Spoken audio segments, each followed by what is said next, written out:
3, 2.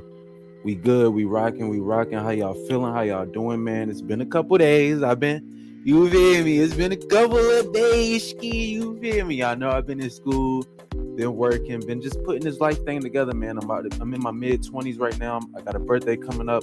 I'm trying to start building a life of my own, man. I'm trying to have my own family, my own legacy, my own dynasty, my own generation. You get what I'm saying? So right now, I'm just really focusing on putting the pieces together and building a life that aligns with what it is that I want to create within this world, what I want to be a part of in this world, and what I want to reflect. The love of the Most High. You get what I'm saying? We all children of God in this thing. So I just pray for each and every one of y'all viewing this video. As always, we start these videos by giving thanks and a salute to each and every one of y'all.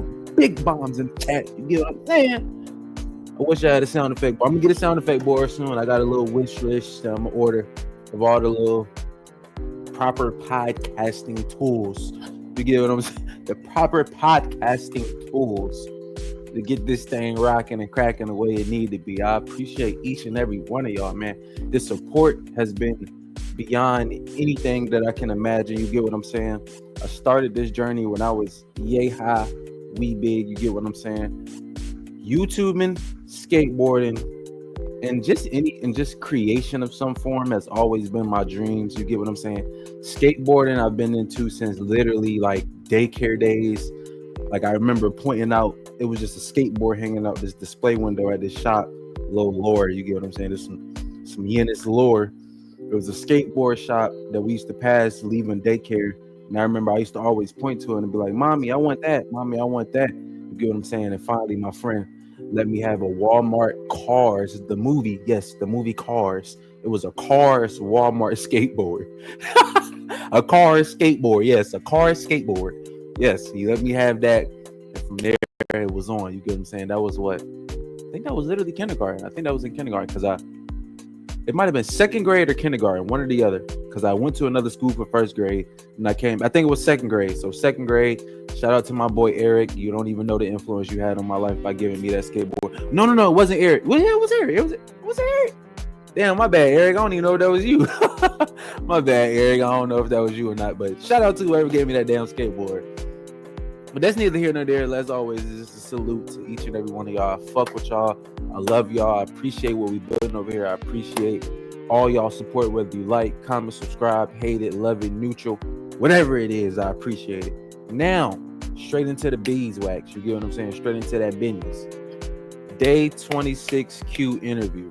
You get what I'm saying? The last interview reaction. Well, I like to say discussion because a lot of times we're not reacting to the full piece of content. It's more so a discussion around a piece of content or whatever it is that's at hand, whatever topic is at hand. But we're discussing the Day 26 Q interview. The first interview did pretty well. I'm not going to lie. Like the first interview, in terms of my channel, in terms of my views, in terms of my analytics, in terms of my engagement, in terms of my impressions, in terms of my data, it did pretty good. I'm not talking about, you know what I'm saying, 600 views ain't shit to nobody. You get what I'm saying? But you know what we saying. You get what I'm saying? So, and when I watched that full interview, because the initial reaction or the initial discussion, the initial piece of content that I did on this interview, it was not about the totality of the interview. It was about one specific segment of the interview. But when I watched the full interview, I'm gonna be honest, bro, that shit was really touching. It was disturbing. It was eye-opening. And to me, the best way I would describe it in terms of what I got from that interview is anybody who's looking to be in the entertainment industry, watch that interview. I'm going to say that one more time. Anybody that's looking to be in the entertainment industry, whether you know somebody or whether it's you, watch that interview. Got my little notes right here. So if y'all see me looking over, that's what it is. Y'all know I write my notes, my outline.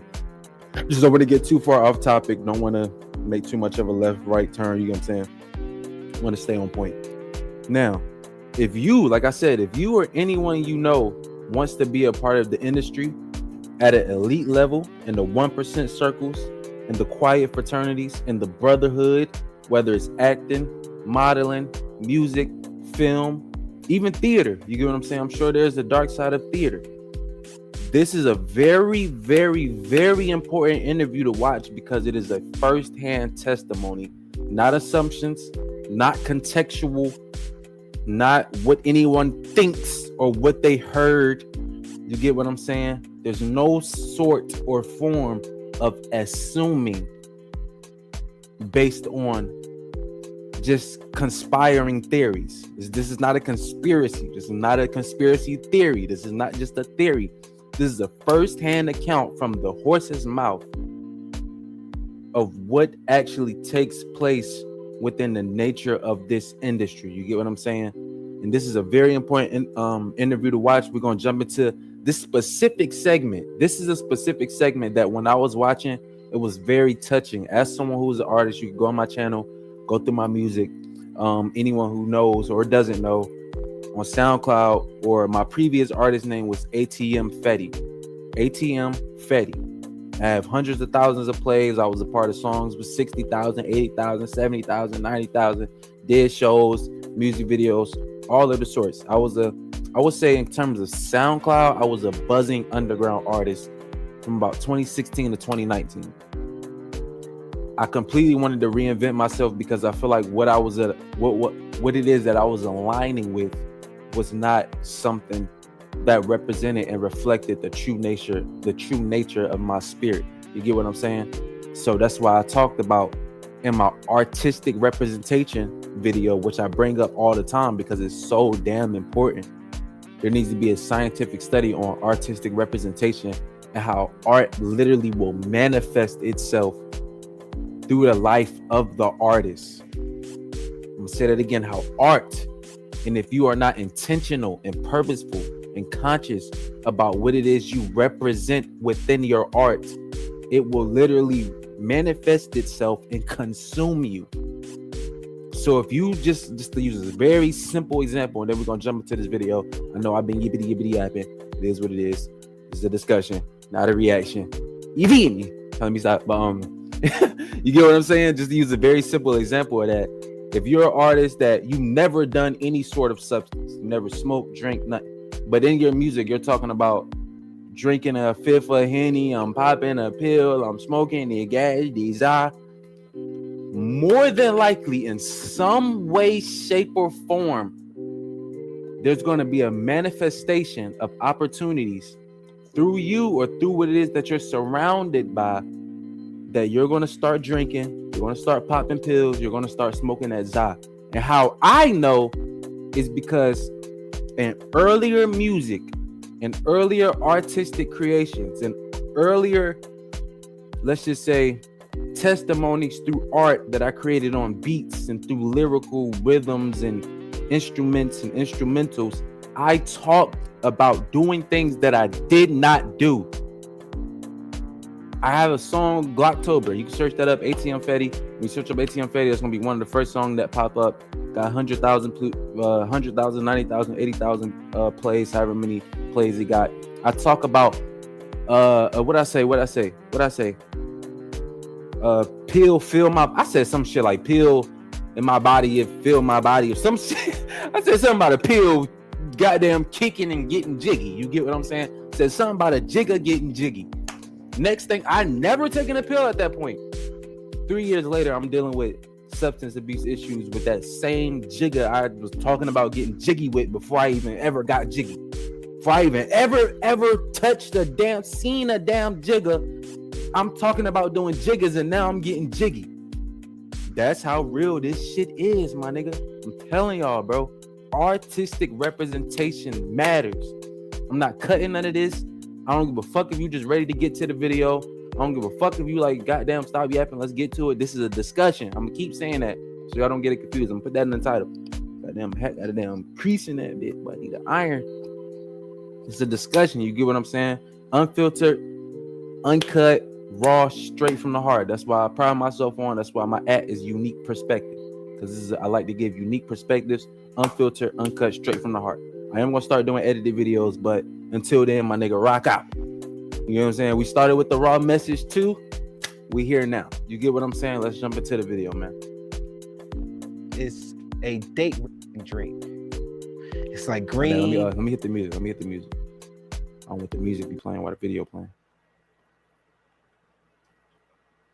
Day 26 Q, man, talks about a specific experience that I think is important to anyone who wants to be a part of this industry, because this is only one specific testimony out of the, think about how many people went through this and don't got a YouTube interview to go to, don't got a YouTube platform they could talk about it on, don't got an Instagram, don't got a Facebook, don't got somebody willing to interview them and sit in front of a camera and thoroughly and coherently express what it is that they went through.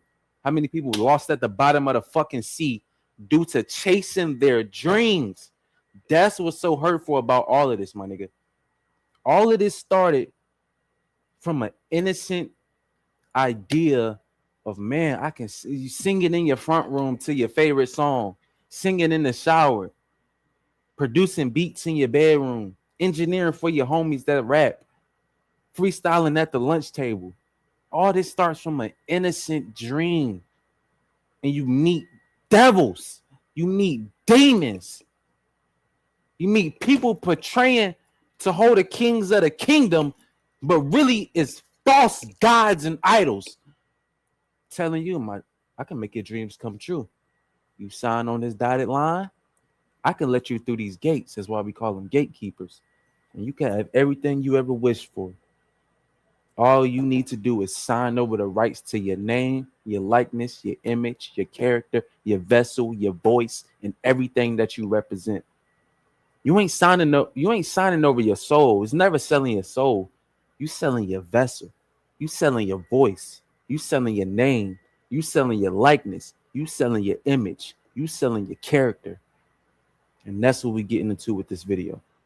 It's like, turn me up, George. Whatever you know, you know. it is, it's a date drink. So he poured it in my drink.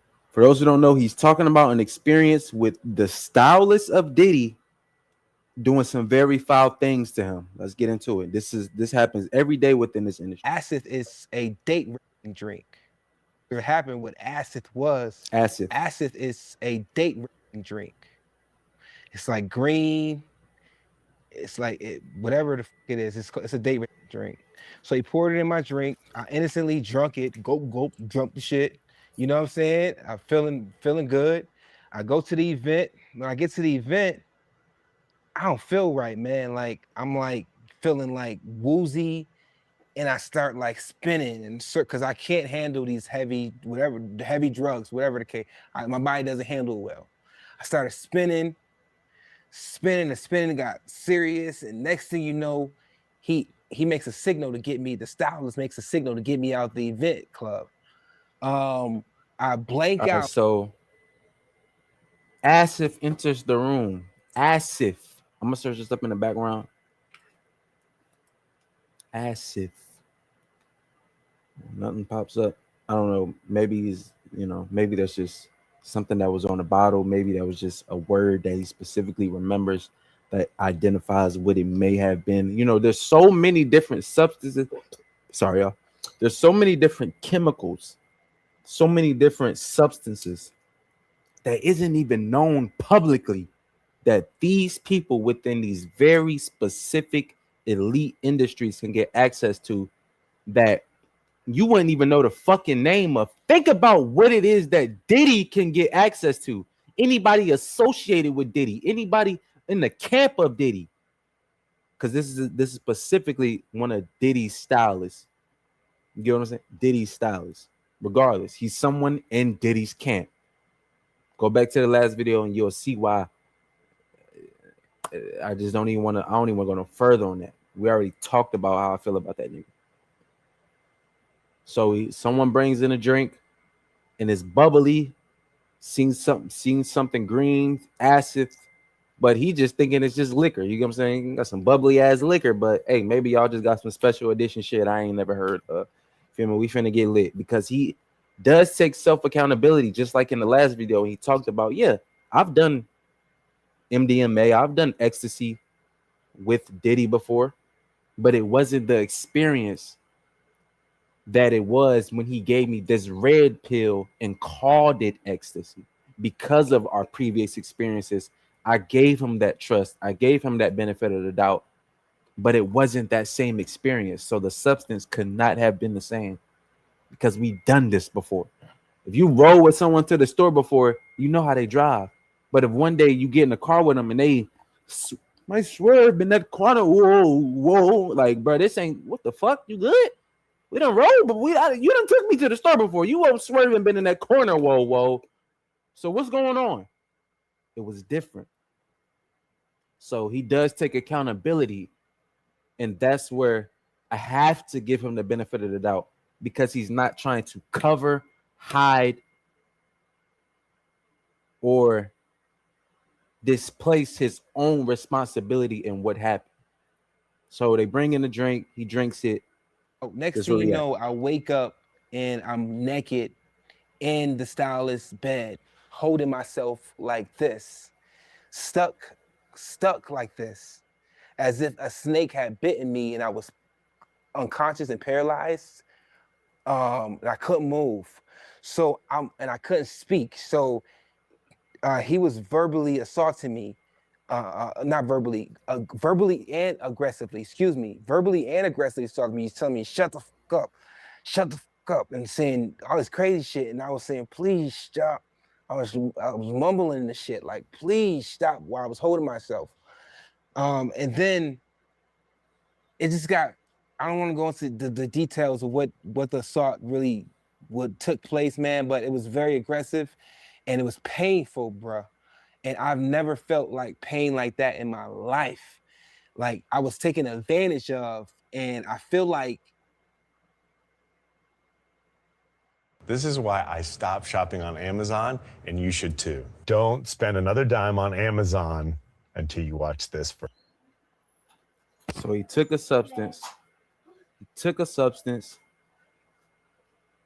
He was feeling all right at first because most of these day rape drugs, they're gonna emulate a normal drug at first, a normal substance experience at first, whether it's going to emulate ecstasy, whether it's going to emulate Adderall, whether it's going to emulate a methamphetamine, amphetamine, opioid, whatever it is going to emulate. It's going to have you feeling like, okay, this is some normal shit they gave me. Maybe just some alcohol, maybe just some liquor, maybe just suppressant.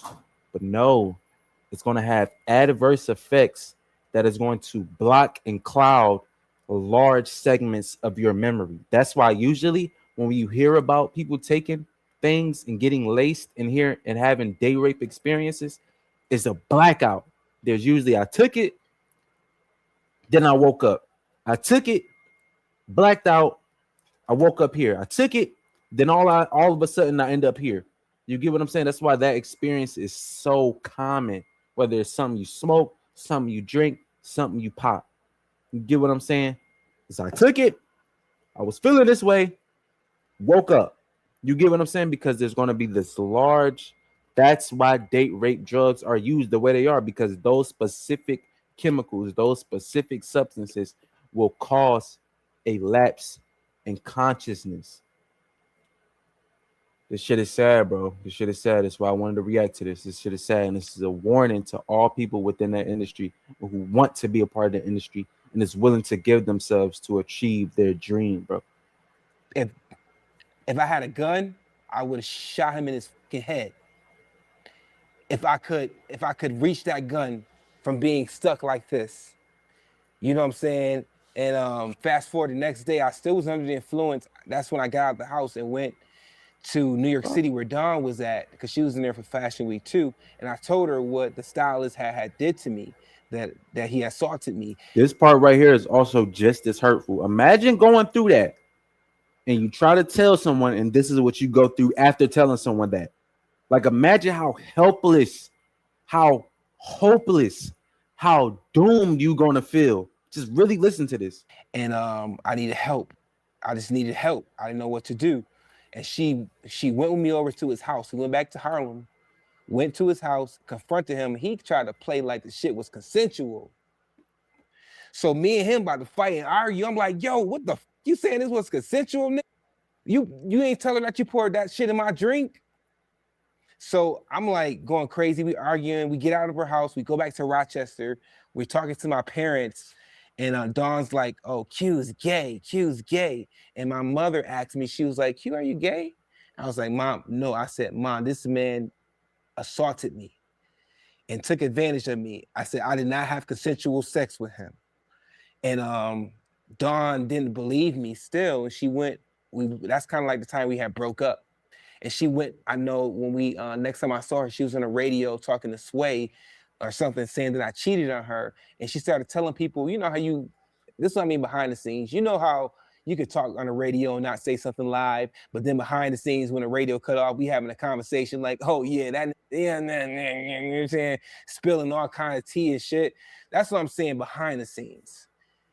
That's what she did. And I don't like that because, you know, I would appreciate if she would just been like, you was assaulted. She was assaulted and this is what happened. Not I cheated on you, because I did not cheat on you. I was assaulted. And I told you when I was assaulted, when it happened. So I didn't cheat on you. I didn't do that to you. So that's what I was talking earlier about, the whole cheating part, where I wanted to fast forward now to this part. You know, I ain't cheat on her. That's wrong. That's the wrong narrative. I would never do that. If I would ask my girl, if I wanted to do something in a relationship, I ask my girlfriend, you know what I'm saying? Like, yo, this is what I want to do. You down? What's up, babe? You down? If not, then cool. If she don't want to do it, then I don't need to be doing it. But if she down, let's go. And you said that you woke up the next day in pain? Of course. I experienced the pain. Woke up next day in pain.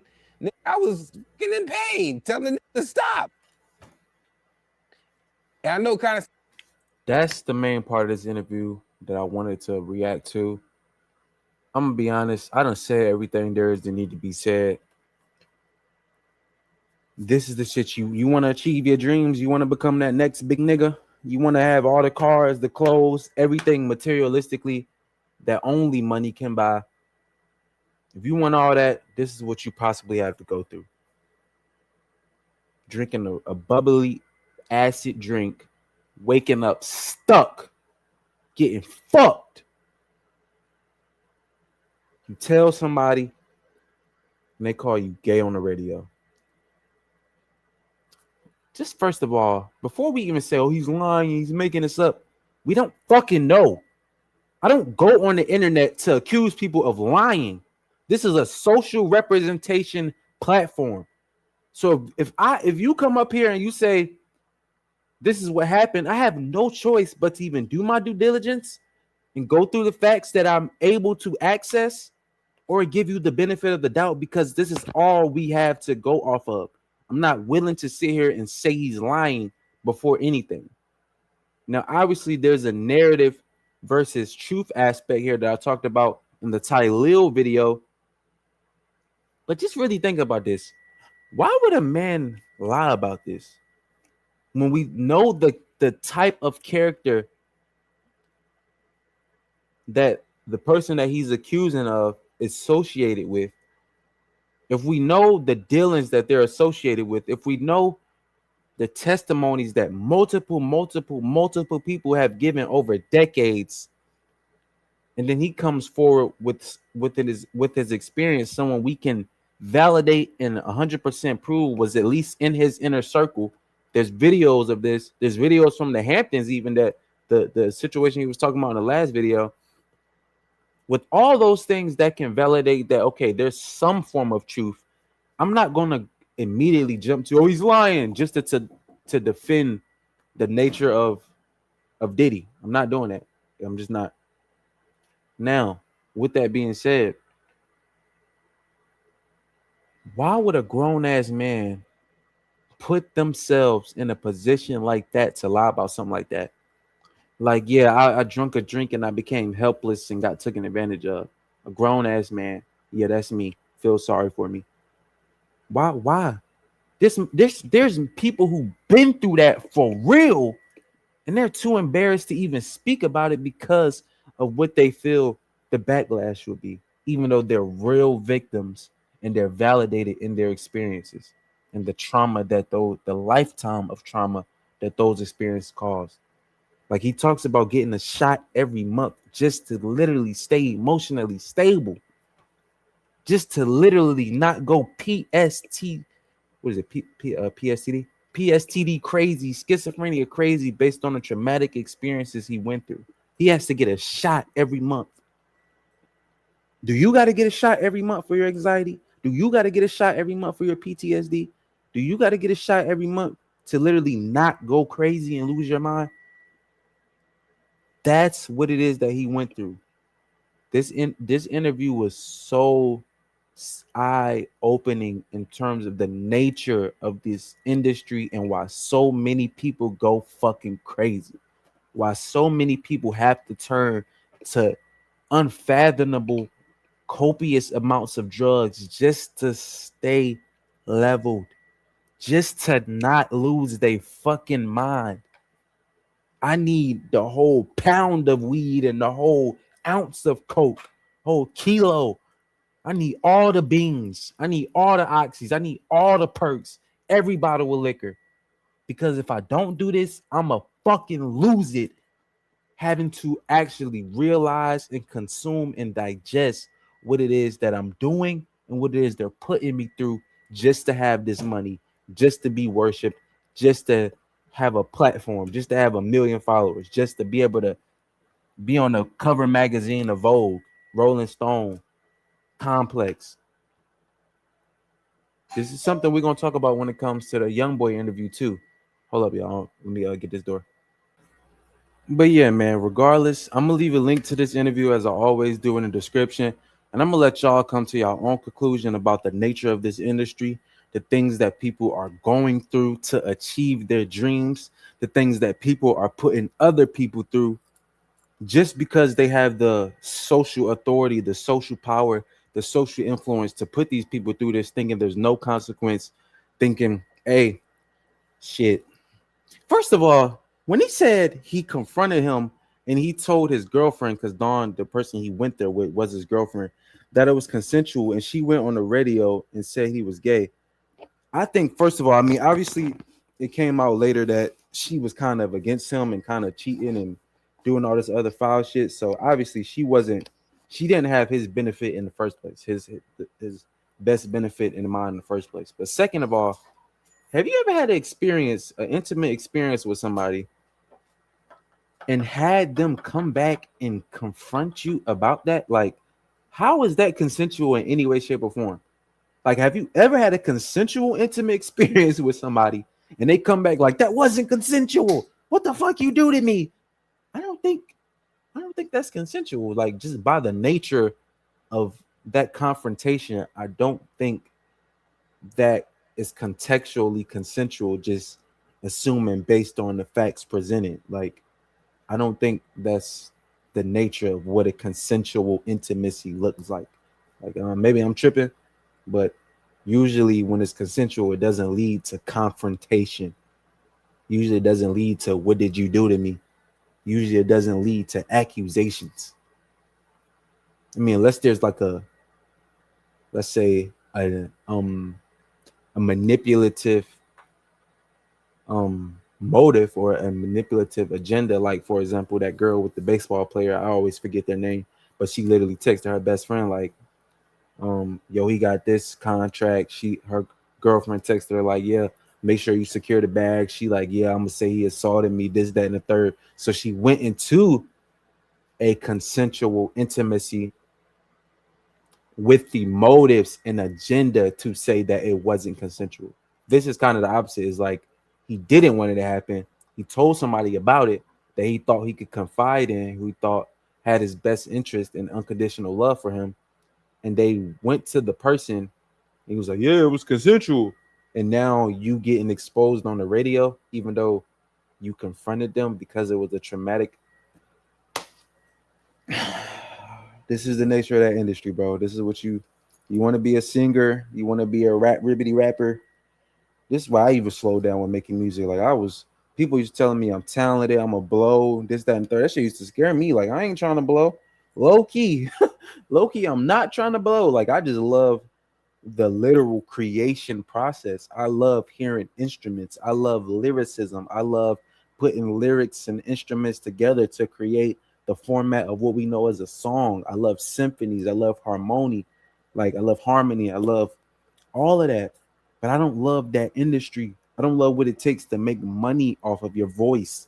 I don't love what it takes to make money off of composed instruments. I don't love the nature of that industry. That's why I slowed down. My mom literally, people in my mom, even my mom, people could to be all the time, text me, whatever, be like, yo, bro, why you slow down on music? Why you ain't post this? Why you delete this, bro? Like you had it. You could blow up. Like if you just put some money behind this, if you just decide to do this, bro, I'm telling you, you got everything it takes talent wise to do this, to do that, to get here, to get there. But the thing is, I'm not willing to lose not my soul, because my soul ain't going nowhere. My soul belongs to the Heavenly Father, to the Most High. You get what I'm saying? The eternal, the all-knowing, the all-powerful, the omnipresent, the only one and only. You get what I'm saying? So that ain't even. But I'm not selling over my vessel, my image, my likeness, my voice, my character, my being, my living flesh and being, which is literally in some contracts. We own your name, your likeness, your voice, and anything that you represent for this amount of years, for until this is fulfilled, until this many albums is given to us, until whatever the case, whatever the terms may be. That's not what I want. Yeah, I could stay independent. Yeah, I could do this, that, and the third. But I don't even want to. It's like I don't even want nothing to do with that industry. Like that's just the facts. No matter how talented I may be, I'll just create music for myself and the people who love it. If you find it, you find it. You get what I'm saying? I ain't trying to get on World Star. I ain't trying to blow and make the billboards and no. I'll just make music because I love the way it sounds. You get what I'm saying? It's fulfilling to me and the people that it's fulfilling to and what it brings to those people. But I'm not doing it to make a million. You get what I'm saying? But I'm gonna leave the description to this video. I mean, whoa. I'm gonna leave a link to this video in the description. As always, man, y'all take care of yourselves. Y'all love yourselves. I hope for nothing but a prosperous, clearing, peaceful year for y'all at the top of this year and moving forward. You get what I'm saying? I appreciate each and every one of y'all who like, comment, subscribe, whether you love it, hate it, neutral. Each and every one of y'all is the ones who make this dream a reality, who make this vision possible. And I just continue to thank y'all from the bottom of my heart. I know I say it every video, but it's a reason I say it every video, because I really want y'all to realize that y'all are the ones who make this thing possible. You get what I'm saying? I appreciate y'all, man. We out to the next one. You get what I'm saying? Y'all might get two today. Check it out. You get what I'm saying? Salute, man. Y'all take care, man.